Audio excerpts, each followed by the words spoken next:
and comments. Pursuant to the order made earlier today, the time provided for the debate may be extended beyond 4 hours as needed to include a minimum of 16 periods of 20 minutes each. Members may divide their time with another member of the chair, and the chair will receive no quorum calls, dilatory motions, or requests for unanimous consent. Nous pouvons maintenant commencer le débat exploratoire en conséquence. Mr. Trudeau moves that this committee take note of Russia's attack on Ukraine. Debate. The Right Honourable Prime Minister. Merci, Monsieur le Président. Thank you, Mr. Speaker. I will be speaking tonight. I'll be sharing my time tonight with the Minister of National Defense. Many countries in Europe still have civil defense sirens that date back to World War II. Some test them every month, some every year.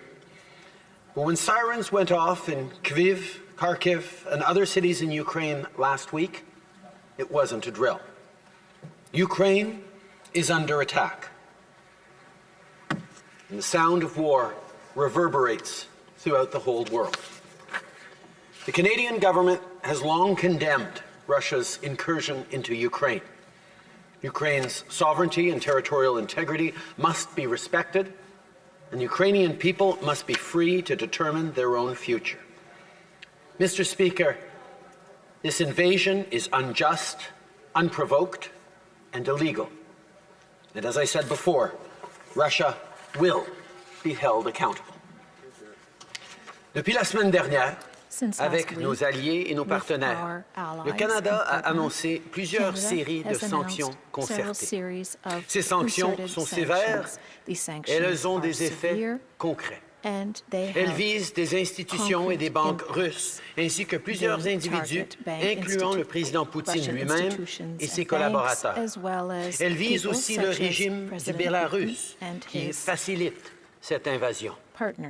De plus, le Canada soutient le retrait des banques russes du réseau bancaire SWIFT dans le but de les déconnecter du système financier international.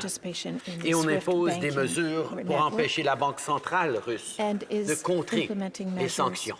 Mr. Speaker, the world is being inspired by Ukrainians who remain strong and resilient. Everyday people are bravely stepping up to defend their country. But despite their extraordinary courage, we can't forget the devastating human consequences of war. 3 days ago, I received an email from a Ukrainian Canadian who lives in Calgary. He told me he had relatives and friends who were taking cover in basements, trying to avoid the shelling. Over this past week, I've received many letters like this one. We've all seen the images of subway stations being used as bomb shelters, of missiles striking apartment buildings, of families, including young children, leaving everything behind in search of somewhere safe. The cost of war is always incalculable. But in these dark hours, Canada will continue to be resolute in its support for Ukraine. Depuis 2015, dans le cadre de l'opération unifiée, les forces armées canadiennes ont formé plus de 33 000 membres de l'armée ukrainienne. Et on applaudit tous aujourd'hui leur capacité de tenir tête aux envahisseurs. On continue d'envoyer de l'armement, de l'équipement militaire et de l'aide humanitaire. Et on travaille sur des mesures pour pouvoir accueillir plus d'Ukrainiens au Canada plus rapidement. Monsieur le Président, les Canadiens continuent d'être solidaires des Ukrainiens. Comme je l'ai dit au président Zelensky la semaine dernière, on est tous profondément inspirés par son courage, par le courage de ses compatriotes. Le président Poutine a clairement sous-estimé la force et la résilience du peuple ukrainien, tout comme il a sous-estimé la détermination des alliés et des partenaires de l'Ukraine. When I was in Ukraine in 2016, the many people I met showed me how much they loved their country and how hard they had fought for democracy. Listening to them reminded me of how peace and stability is not something we could or should ever take for granted. Now, with the unfolding tragedy in Ukraine, the whole world is reminded once again just how fragile peace can be. Mr. Speaker, in the shadow of authoritarianism, we here know that the path forward is the rule of law, universal values, and freedom. That's why Canadians and members of this House stand united with Ukraine. Democracies everywhere stand together. We stand with the people around the globe protesting against this brutal war, from Vancouver to Montreal, from Berlin to Prague, from Minsk to Moscow and St. Petersburg. We hear their voices, and we all hope they will overcome the sound of sirens and bombs. Thank you. Slava Ukraini. Questions?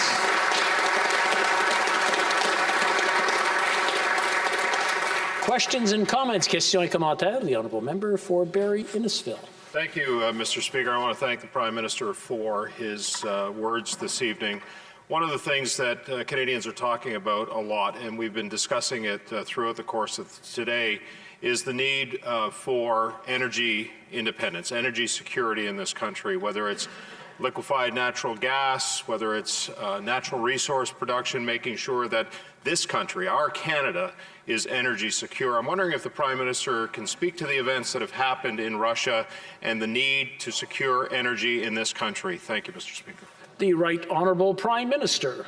Mr. Speaker, over the past number of weeks, we've been working closely with our allies in Europe who indeed are dependent to a large degree on imports of energy from Russia and are right now in a difficult position.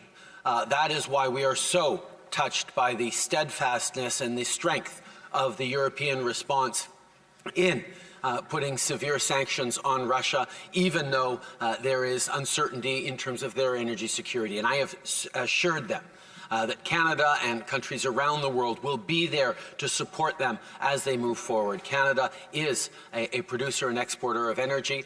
We have banned, as of today, any imports, which were already negligible, from Russia of crude oil. But we will continue to work with the world to make sure that we can stand strongly against Russia and support people in democracies everywhere. Questions et commentaires. L'honorable député de Belleuil-Chambly. Merci, Monsieur le Président. Je salue le fait que dans cette Chambre, et ce n'est pas arrivé souvent, il y a quand même globalement une convergence d'idées par rapport à une adversité commune. Je comprends, et c'était le souhait du Bloc et sûrement de beaucoup d'autres mondes, que le gouvernement travaille, et c'est sûrement la seule façon de le faire, de concert avec les grandes organisations internationales, que sont bien sûr le G7 et l'OTAN, entre autres. Cependant, il y a encore des décisions qui se prennent sur une base davantage locale. Par exemple, la décision de continuer à requérir des visas pour des gens qui voudraient venir d'Ukraine au Canada. Il n'y a pas si longtemps, vous me permettrez la comparaison, on pouvait passer, et on pourrait encore en théorie passer, et on passe peut-être encore en effet, au chemin Roxham, pas de visa. Est-ce qu'il n'y a pas lieu de faire preuve de ce genre de mansuétude à l'endroit de gens qui veulent rejoindre leur famille ou venir se réfugier au Canada? Très honorable Premier ministre. Monsieur le Président, depuis plusieurs semaines, à voir la montée des tensions provoquées par les menaces russes, notre département d'immigration, notre ministre de l'Immigration, travaille pour accélérer les processus pour que, justement, des Ukrainiens puissent venir au Canada. Et c'est exactement ce qu'on a fait. On est en train de voir une accélération du traitement des demandes déjà dans le système pour permettre aux gens de venir plus rapidement, pour permettre aux gens ici de rester plus longtemps. Et effectivement, on est en train de regarder des façons d'accélérer le processus de gens qui fuient la guerre en Ukraine, de venir plus rapidement au Canada et, on l'espère, pour plusieurs, choisir de rester au Canada, même après la fin de cette guerre injuste. Nous allons toujours être là pour accueillir des gens qui fuient la guerre partout dans le monde et on va être là pour nos amis ukrainiens aussi. Questions et commentaires. Questions and comments. The honourable member for Burnaby South. Thank you, Mr. Speaker. We are witnessing a humanitarian crisis unfold in Ukraine. with bombings and attacks and casualties. So Canada must do its part as countries around the world are stepping up. One of the things we can do is learn from the past where there were significant problems with welcoming people in emergency crisis. And I look to Afghanistan as an example of what not to do, where we failed ensuring the safety of our allies to get to Canada. So when will the Prime Minister ensure that we have a visa-free, barrier-free access to Canada for Ukrainians who are seeking refuge in this time of crisis? The Right Honourable Prime Minister. Mr. Speaker, in the weeks leading up to this terrible last week we've had, Canada was already positioning itself in case the worst, which did come to pass, came to pass. Our Immigration Ministry and Minister have been working hard to ensure more resources for treatment of requests to come to Canada, opportunities to accelerate the treatments of work permits to Canada, opportunities to stretch out the permits of those who are here now, and most importantly, to make sure we're able to take in as many Ukrainians who are fleeing the violence as possible, to be able to settle in Canada, to hunker down while this passes, or perhaps even as so many Ukrainians have over so many generations, choosing to stay for good in Canada. We know Canada has been extraordinarily enriched by Canadians of Ukrainian heritage, and we will continue to be there to welcome in Ukrainians to build a better life for themselves here, but also back home in Ukraine. Resuming debate, reprise du débat, the Honourable Minister of National Defence.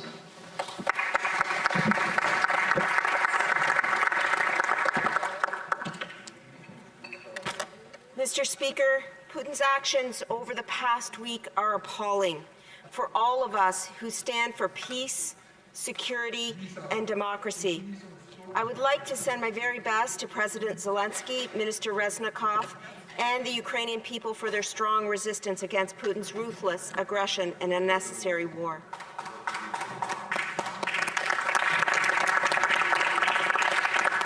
Je sais que plusieurs Canadiens regardent les attaques horribles de Poutine sur le peuple ukrainien et veulent savoir comment ils peuvent aider. And they want to know how they can help, and what we as a government are doing to help them. Russia is a direct threat not only to the people of Ukraine, but also to global safety and stability, Mr. Speaker.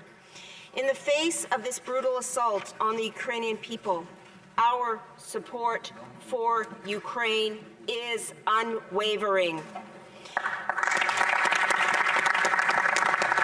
Depuis le premier jour, le Canada From day one, a été là Canada pour has been l'armée there et le for the peuple armed forces d'Ukraine. and the Nous people of avons Ukraine. supporté de We manière have consistently consistante supported l'Ukraine et Ukraine nos alliés and de our NATO l'OTAN allies face à cette in the face of this agression non unprovoked aggression provoquée de la by Russie. Russia. We have provided lethal and non-lethal equipment to bolster their defenses. Canada has pledged millions of dollars in defensive military equipment to Ukraine. First, $23 million delivered since 2015.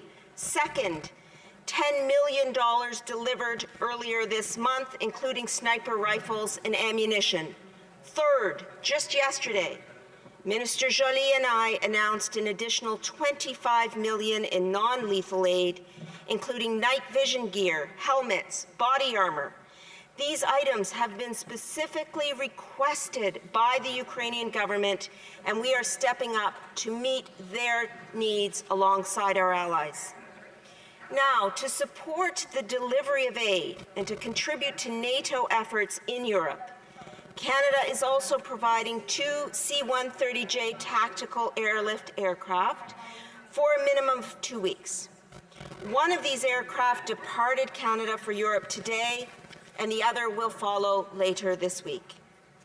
And at the request of Ukraine, and in coordination with NATO allies, we announced today that we are committing additional lethal aid to Ukraine, including at least 100 anti-tank weapon systems and 2,000 rockets, which are working to deliver as quickly as possible in the coming days. Nous renforçons également notre We soutien are pour also le flanc reinforcing est our de support l'OTAN for en NATO's eastern étendant flank l'opération by extending Réassurance. Operation To Reassurance. date, the Canadian Armed Forces has delivered well over 700 training sessions throughout Operation Unifier, Canada's military training mission in Ukraine. And in addition, we have 3,400 soldiers at the ready in case they are called up by NATO to serve for our alliance in a defensive and deterrent posture, Mr. Speaker. Canada is not alone in this mission to help Ukraine. NATO allies are more united than ever. The world has become a dangerous place, and while these dangers can feel far away to Canadians, these are tumultuous times, and we must unite as a country and redouble our efforts to support our allies. We stand with the people of Ukraine. We will continue to support them in the face of unwarranted Russian aggression. Slava Ukraini. Merci beaucoup. Thank you. Thank you. Questions and comments? Questions et commentaires. The honourable member for Selkirk Interlake Eastman. Thank you, Mr. Speaker, and I want to thank the Minister of Defence for her speech and for her support of Ukraine and for the announcement today of providing some anti-tank missiles and more ammo, which the Ukrainian military needs desperately. And I know that, Minister, we've been putting pressure on you for some time to do this, and I think it was back in 2018 when Conservatives first said that we could take the weapons that were originally destined for the Kurdish Peshmerga to be sent over to help Ukraine, which included anti-tank missiles at that time. Now, in addition to the announcement today, I'd like to know what type of time frame, Madam Minister, when those will actually get delivered, and how soon are they going to be either procured here in North America, or are they coming from existing inventory that we have in Canada, and ultimately, how do we get more of them to help Ukraine in their battle against the Russian Federation? The Honourable Minister. I thank my honourable colleague for the question, and I must say it is heartening to see politics put aside in times of crisis. And I will say, in response to his questions directly, we are working to get this lethal aid in the hands of Ukrainian soldiers as soon as possible. And in order to do that, we are working very closely with our allies to ensure safe passage of the lethal aid as well as safe delivery to the Canadian Armed Forces and to Ukrainian soldiers as well.